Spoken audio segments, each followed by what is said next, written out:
Aggressive play is what I'm all about, and I'm about to glue myself to this M46 patent.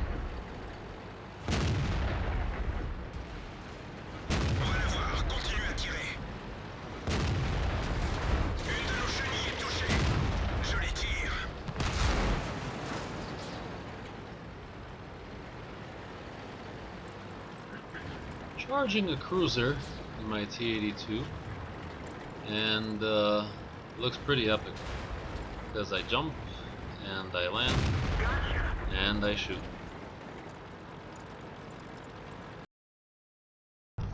Ramming, a technique often undermined by bad players and always utilized by good players in the right situations. Now, before abandoning my flank, I do warn my platoon mate that I'm going to go and take care of the Unicums that have invaded our side of the map.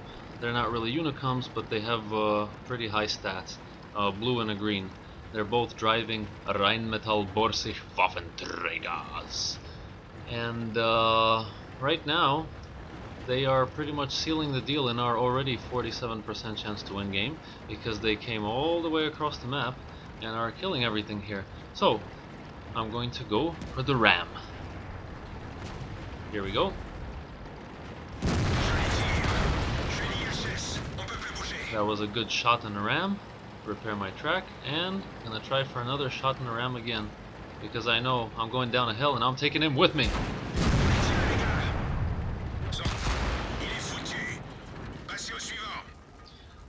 And that was fantastic, okay? Because now their two best players are dead, the whole reason why we were going to lose in the first place. And I'll fast forward verbally and tell you that this game came out as a draw. Fantastic, because it was a sealed deal loss had I not done that. Thank you very much. So now that we're a little acquainted with unorthodox ramming, let's take a look at something that I like to call the ass-in approach. The ass-in approach.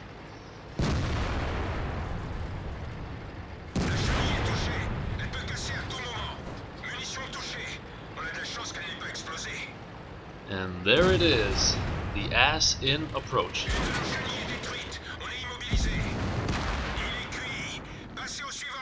See how great that worked? Absolutely fantastic. Now, the other interesting part is how I'm going to get myself out of here, and I've become quite a master of twisting my tank out of these tight, stuck situations. Should do a video on that too. GG. Here's another example of the ass-in approach.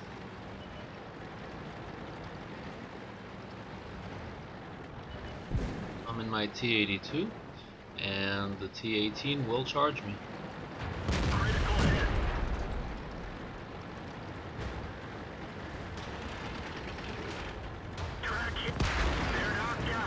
Bravo. Because sometimes, you know, traversing is just an unfeasible option. If you know you can outmuscle another tank, why not push them around, or into a lake? Such as this rather healthy Object 704 got pushed in and drowned by my E-100.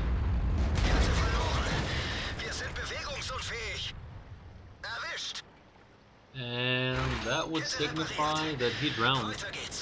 There he is, in the lake, where he belongs. And sometimes a great part of ramming is simply welcoming a ram.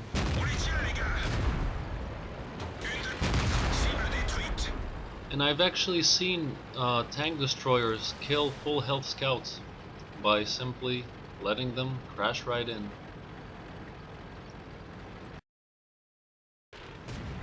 Driving off a ledge like a pro. Now, driving off a ledge like a pro is a very necessary skill both to escape and to pursue your enemy. Look at that, no damage.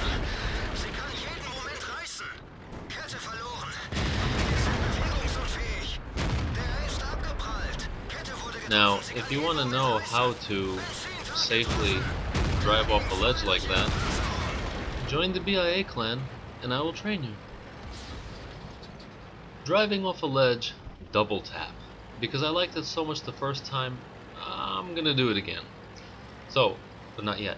Here's an IS-3 coming up to get me, and I kind of don't want to fight an IS-3 coming up to get me, and what else is coming up to get me. So I'm just going to safely roll off this ledge. Beautiful. Fantastic. No damage, no track damage. And I'm going to speed it up 4x for now, so you can see what boring things I do for now. Just go back and forth, try to see if anything's coming from ahead of me and from behind me. And oh shit, you don't want to get shot in the back, do you? Because he could crest. We better get back to the base of the hill. So how about going around him for a little surprise once you go dark? And I'm expecting to see him up there. Wasn't he up there? Did he like also safely roll off the ledge? Well, what do you know? It would appear so. But even so, there's other things we can do. And now I pretty much killed him the way he would have killed me.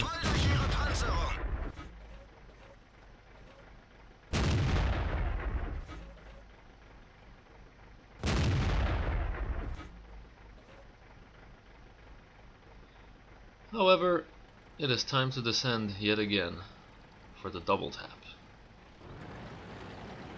Safely once again, not any montage, as safely as I did it the first time.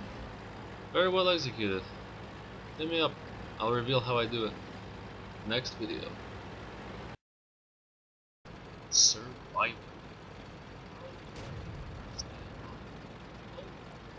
Depends on the tank you're driving. If you're driving a big armored E100, it's something like this. Especially when your team is losing 0 to 4 and getting worse progressively, 1 to 5 now. And you find yourself surrounded and swarmed like a bear chasing away a bunch of angry bees.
However, while nearly half of their remaining team was busy dealing with me, let's take a look at the cap.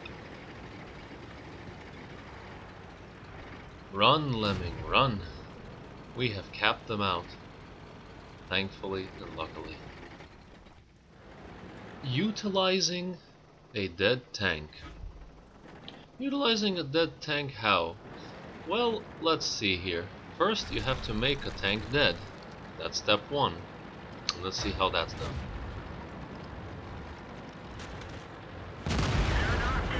Tank is dead. Step 2. Use dead tank for cover. Now as you can see, there's an Electo and a medium gonna try to fire at me, but it's foolish to run now because you're gonna take a bunch of side and ass shots, so you may as well get closer to cover, being the dead tank. However, going backwards was once again the better approach because turning around at that other spot was too exposed and would probably wind up dead or nearly dead. So, going backwards can be a good idea. Now hiding behind this carcass, and I'm actually pushing it forward and forward. Number 1, to close the distance. I want to get to the enemy. I want to get to that hill over there. And if you'll notice, I'll point it to the side. There's actually elevation here. I could make it even higher, just in case they have a little sliver of a chance to hit me.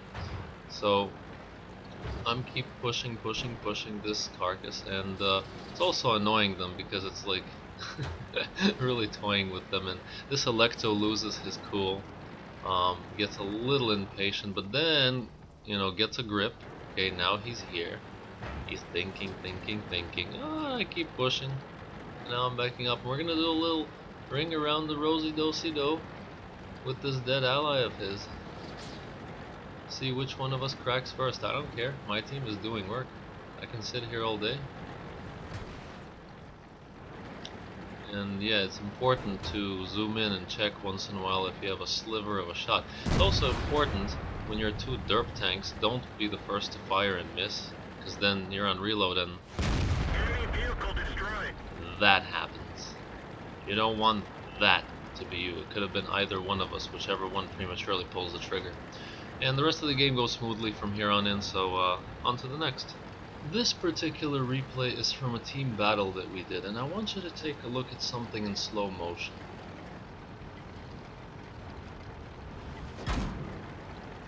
Saw that? How I shifted my tank at an angle to deflect the shot, because I knew it was coming, and then I continued rolling straight forward at him. Now, here's another thing, and this is really do-si-do around a rock. Like, I know he's ready to fire, and like I just keep poking back and forth based on where his gun is, and it's just, I don't know, amazing to watch how long I stall him, and he can't get a shot on me.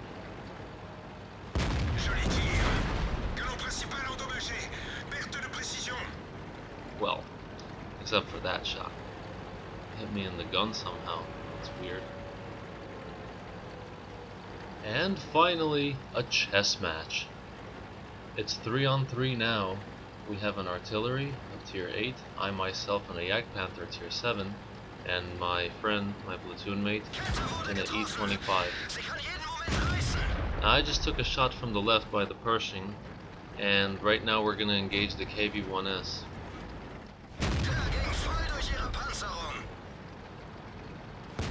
And I want to get the shot, Oh, but a millisecond too late. And now it's on. Just me and an artillery versus a Pershing and a Jagdtig 8.8. Now it's getting real scary here. I am potentially a one-shot for either of them. And depends if it's a high or low roll, but with 267 HP, I can only be wondering where is that Jagdtig 8.8. He must be coming to get me, because once they both arrive, the Pershing is already harassing me, but once they both arrive, I could be in a world of hurt. Luckily for me, he missed and I hit. I believe that was an aim and then last minute snapshot. Last second snapshot on him to make that hit. So the other problem is our artillery can't really get a clean shot on him because he keeps hiding behind that ridge, and I do press him a bit. See that our artillery missed, and also because I know, well, by deduction, the Jagdtig 8.8 can only be coming from the same direction that the Pershing came from, or right about Gamma 3. Okay, so there he is. Now I'm in a world of hurt. I have no choice. I've been forced. In this chess match, I've been forced. It's like, check, he's coming after me, the Jagdtig over there, I have to push forward. And so I luckily hit the Pershing in the lower hull. And now the chess match shifts in another way.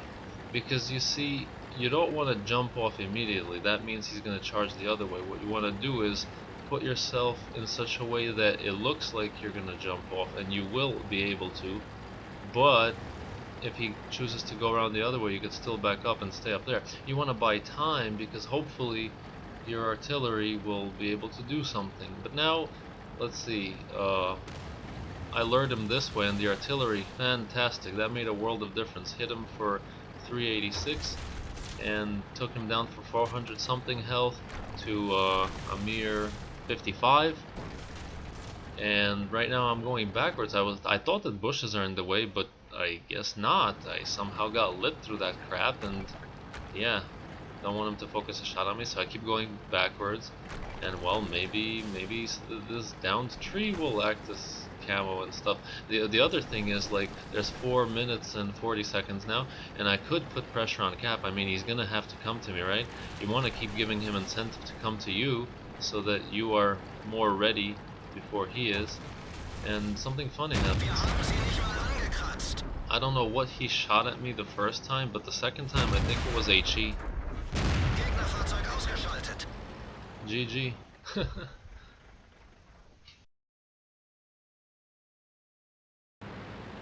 Versus the World. Inspired by an Amon Amarth album entitled Versus the World, the following section of clips is Versus the World. And what I mean by that is, like, against all odds, versus Unicums and all that good stuff. Let's take a look. The score is 0-7. We lost 7, they lost 0, 1 probably drowned. And they have a 67% win rate, XX WN7 guy, and another blue-purple 60-95 is his stats. And we decide, you know what, fuck it, we're gonna go back to our cap, alright? We're gonna try to make something happen. Just me and my platoon. So, let's see in 4x speed how I get there and what happens once I get there.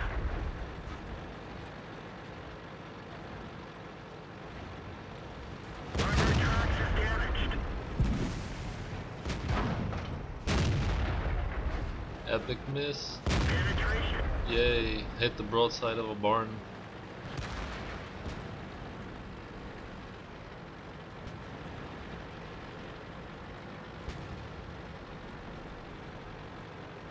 Now, the following is a misdirection tactic that I inadvertently, just like I talked to my platoon and I said, guys, you know what, we should just go down around to our cap. I have a hunch about that. I had a hunch and I said, okay, you guys go up north.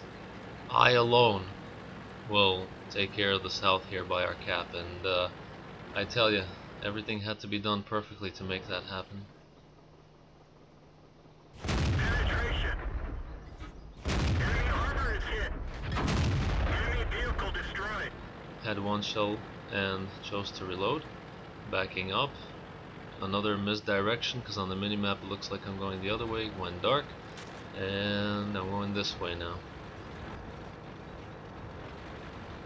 Meanwhile, back at the ranch, and I want you to remember that the score was 0-7. What miracles my platoon and I are pulling out of our ass. The Agtig 8.8 managed to hit me, but I know he turns real slow, so I have to take his back. I have to. There is no stalling. There is only impulse at that point, and I have to make the last shot count. Yes, because if I didn't, I would be in a world of trouble. ISU coming over and all sorts of things would wind up happening. So I went dark from the ISU, and the ISU went dark for me. And right now I really need my platoon mates to come down from the north and help me out, because I could get derped by him. And oh, he lit me, which means my ass was showing, and now I saw a tree falling back there somewhere. So he might be coming around or down, actually. And it's kind of scary, like, should you peek, should you not? So he got lit by my ally, which means he's probably focused on him, and my ally took him out. That was a fantastic game. Fantastic. Triple brothers in arms. Just one kill short of a crucial contribution, and we turned the game around from 0-7 to, yeah, what we have now. Amazing. Another fine example of versus the world against all odds is this replay right here. Now, let's take a look. XBM predicts a 39% chance to win, and gee, I wonder why. Well, let's take another look. We have a fairly okay team, but they have a ton of Unicums. I mean, in the right vehicles too. A blue E100, Object 140, Foch 155, a Foch 155, another Foch 155 in platoon, They have the Waffenträger, they have a Unicum FV 3805 artillery, and yeah, things are looking quite grim as we engage. And all of them are bum rushing us. Holy shit, forest push, magic forest here. My platoon mate in the 1390 is being attacked by a WZ. I kill the WZ. Foch 155 charges me, rams me. I quickly repair, I take a side. Firing, firing, firing. Set the motherfucker on fire. Any moment now. Now. Fantastic. Takes him a while to fire extinguish it. And I die. Now, things might be looking quite grim here because, you know, 2 guys died, but in turn we did throw a wrench into their plan. And I'm gonna go for X speed just to show you how much we fucked up their ingenious plans. So, here we go. Actually, I'm gonna go 8x for now, and might slow it down to 4x when it gets crucial. But I'm gonna enlarge the minimap so you could see how the action flows and how it's gonna wind up as a win for us.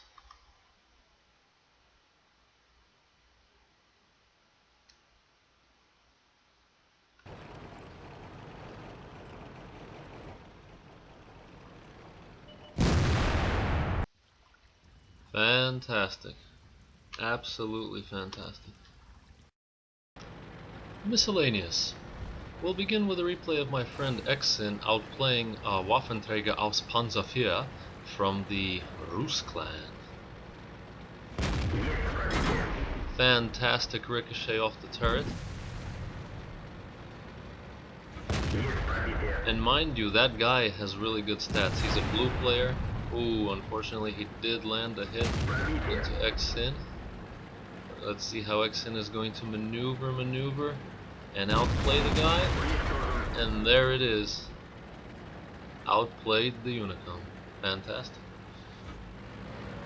The Rheinmetall Borsig Waffenträger can be quite the martial artist in some cases, as you will see how in the right hands it can whip around so fast and land a spinning back fist in the face of somebody trying to ram him. And who's that knocking at my back door? Well, hello. Smack. You don't want to get rammed in this fragile vehicle. Now, in addition to being a wandering martial artist, it is also important to remember, be a good Samaritan when possible. There is a horrible red 46% stats player stuck here because, well, if he was good he wouldn't have gotten stuck here. But it's still important to get him unstuck, and this Type 59 abandons that. He gave him a little nudge, but you know, he doesn't quite have the patience. But I want to get him unstuck. I mean, even a horrible player is still useful, alive and well, than immobilized and inactive.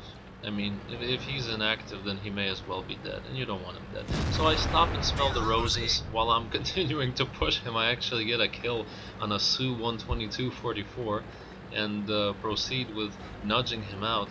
Now, when you're nudging somebody out, make sure you don't get yourself stuck in their place or with them, or else you'll turn into idiot number 2.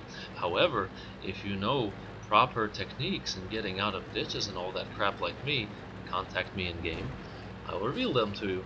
Then you'll be in good shape. I call this one the can opener because it kind of looks like a good old-fashioned manual can opener. And I get them unstuck, and we're off on our way to continue doing very well in this game, and the score is 8-3, and we're gonna win, I promise you. Thanks for watching. Sharing damage is very important, and I often find myself sharing damage with strangers. Sounds kinky, I know. But this Waffenträger has only 178 health now, and I have 944. It is my best interest to keep him alive and not get killed by this E3. So let's see what happens here. I'll slow it down and take a look, as he will fire a shot.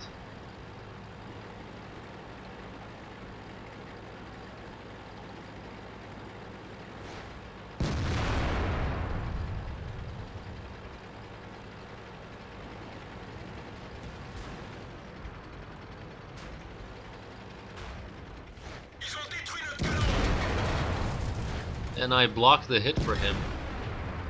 I actually take the hit with my gun. And you will see the hole pretty soon. My gun is red, it's destroyed.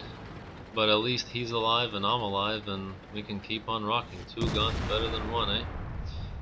There it is. This one's really funny. Trapping an ISU. It won't happen right away, but you'll see. For now, watch some great gameplay.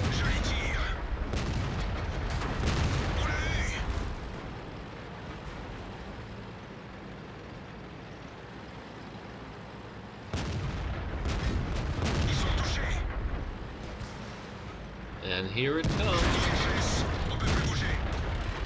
Trapping this ISU. And it's just hilarious how we trap him.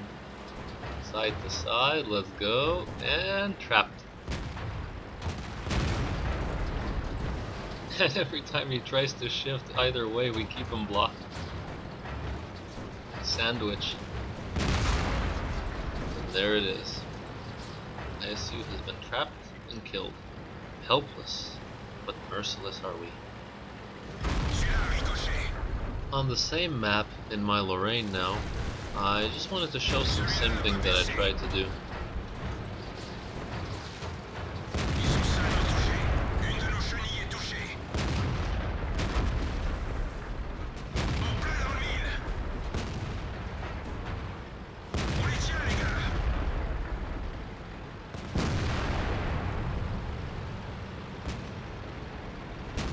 Now watch as I try to simp him so he can't shoot my ally, but the other guy manages to.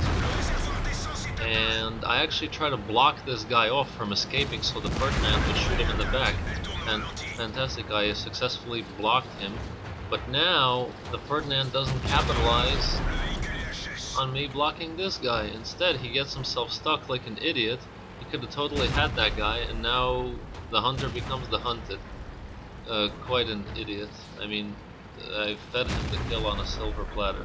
He, totally fucked it up. Some awkward shooting by an ally Hellcat.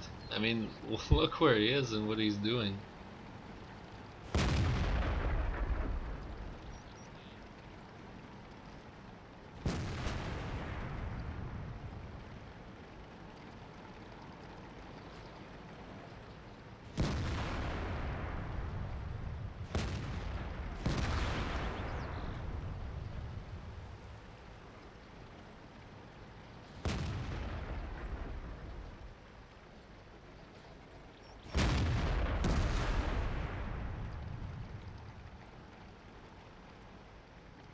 Is he going to kill the last enemy?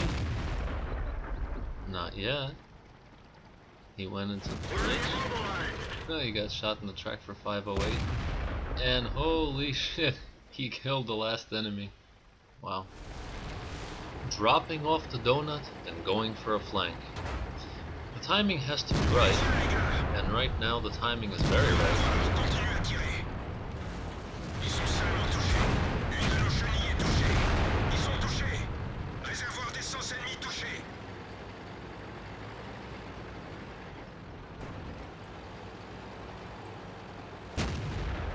I abandoned him because I knew that the ally next to me would have gotten the kill, so he'll take care of that while I'm reloading. And as I'm reloading, I timed the reload in such a way that I will arrive ready to rock.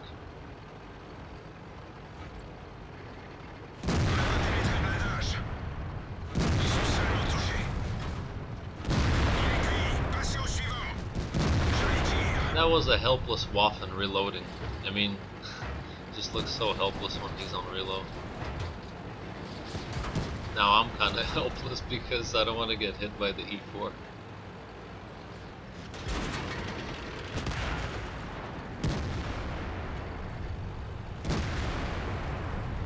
Good game. Always assume that the enemy artillery is gunning for you. Because I deliberately moved back like that, because I knew that was gonna happen. So, if you're tired of complaining that Artie is always killing you, always assume that Artie is gunning for you, and play defensively and do maneuvers to avoid Artie shots. And lastly, Das muss wehtun. a Den surprise abgefackelt. by the T-54 trying to land on my head.